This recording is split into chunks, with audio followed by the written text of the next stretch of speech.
Hello दोस्तों। आज हम पढ़ेंगे हिंदी व्याकरण में विराम चिन्ह के बारे में।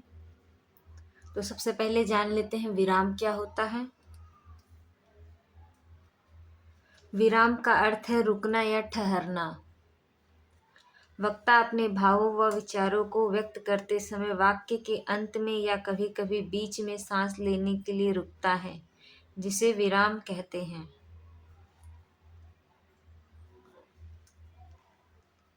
वाक्य बोलते समय जो बीच में विराम लिया जाता है उसे विराम कहते हैं। विराम चिन्ह क्या है? लिखने में रुकावट या विराम के स्थान पर जिन चिन्हों का प्रयोग किया जाता है उन्हें विराम चिन्ह कहते हैं। जैसे किसी वाक्य को लिखने के लिए विराम जहाँ हम ठहरते हैं वहाँ पे विराम चिन्ह लगाते हैं, उन्हें विराम चिन्ह कहते हैं। हिंदी के प्रमुख विराम चिन्ह। पहला है पूर्ण विराम, जिसका एक लाइन होता है ऐसे, पूर्ण विराम ऐसे बनता है। दूसरा है अपूर्ण विराम। अपूर्ण विराम में दो बिंदु होते हैं।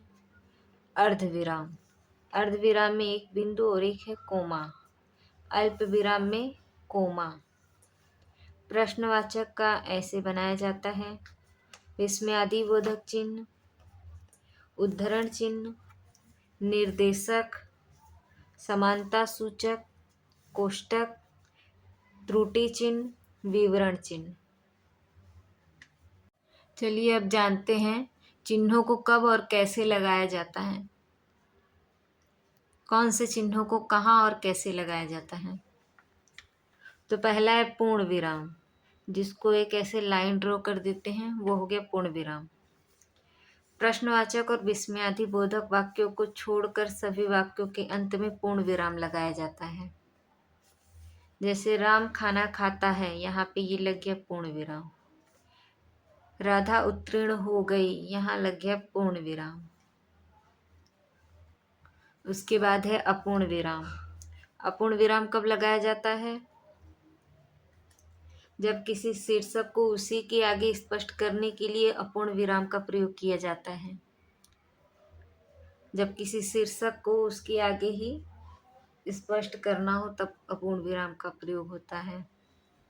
जैसे परमाणु विस्फोटक, मानव जाति का भविष्य, विज्ञान, वरदान या अभिशाप। उसके बाद है अर्ध विराम। अर्ध विराम का अर्थ है आधा विराम। जहाँ पूर्ण विराम की तुलना में कम रुकना होता है वहाँ अर्ध विराम का प्रयोग किया जाता है। जैसे सूर्योदय हुआ, अंधकार दूर हुआ, पक्षी चहचहाने लगे और मैं प्रातः भ्रमण को चल पड़ा। यहाँ पर लगा है अर्ध विराम। उसके बाद है अल्प विराम। अल्प विराम का मतलब है न्यून ठहराव, थोड़ा सा जहाँ रुकना हो। वाक्य में जब बहुत ही कम ठहराव हो तब वहाँ अल्प विराम लगाया जाता है। जैसे सीता ने आम, अमरूद, केले और सेब खरीदे। राधा, सीमा, ललिता और रेखा सभी सहेलियां हैं।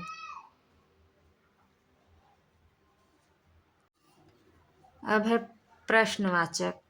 प्रश्नवाचक कहाँ लगाया जाता है? जहाँ किसी से कोई प्रश्न पूछना हो वहाँ प्रश्नवाचक चिन्ह लगता है। जैसे मोहन घर आया था या नहीं, मेरी पुस्तक किसने ली है। यहाँ पे ये प्रश्नवाचक लग गया, यहाँ पर भी प्रश्नवाचक लग गया है। उसके बाद है विस्मयादिबोधक। विस्मयादिबोधक में एक लकीर होती है और यहाँ पर ऐसे बिंदु होता है।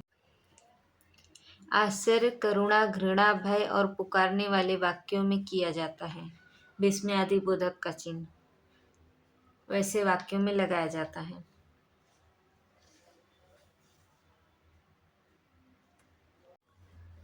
जैसे सोहन इधर आओ, सोहन के बाद यहाँ विस्मयादिबोधक चिन्ह लग गया।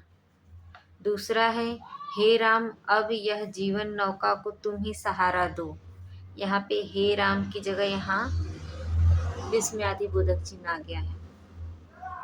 उसके बाद है उद्धरण चिन्ह। उद्धरण चिन्ह। उद्धरण चिन्ह को कहाँ लगाया जाता है? किसी के कहे हुए कथन को जैसे का तैसा कहने के लिए उद्धरण चिन्ह का प्रयोग किया जाता है।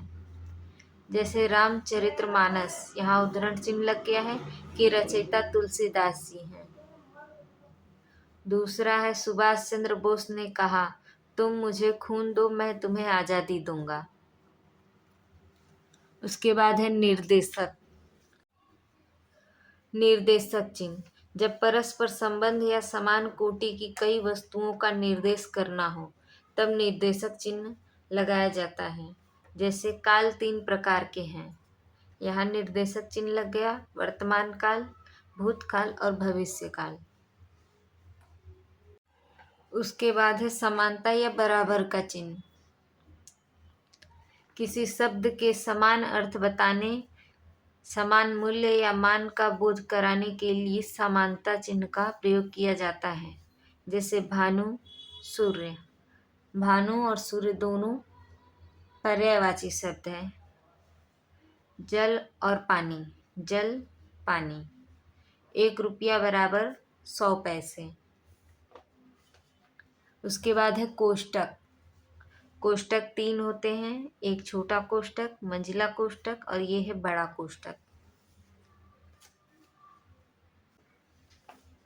वाक्य में प्रयुक्त किसी पद का अर्थ स्पष्ट करने के लिए कोष्टक का प्रयोग किया जाता है। जैसे रानी चिल्लाते हुए, लता रुक जाओ। त्रुटि चिन्ह। वाक्य में लिखते समय यदि कुछ लिखना छूट जाए तब त्रुटि चिन्ह का प्रयोग किया जाता है। जैसे मैं लिखती हूँ और यहाँ पे किताब छूट गया है, तो यहाँ पे ऐसे त्रुटि चिन्ह लगा के हम किताब लिख सकते हैं। मैं किताब लिखती हूँ। उसके बाद है विवरण चिन्ह।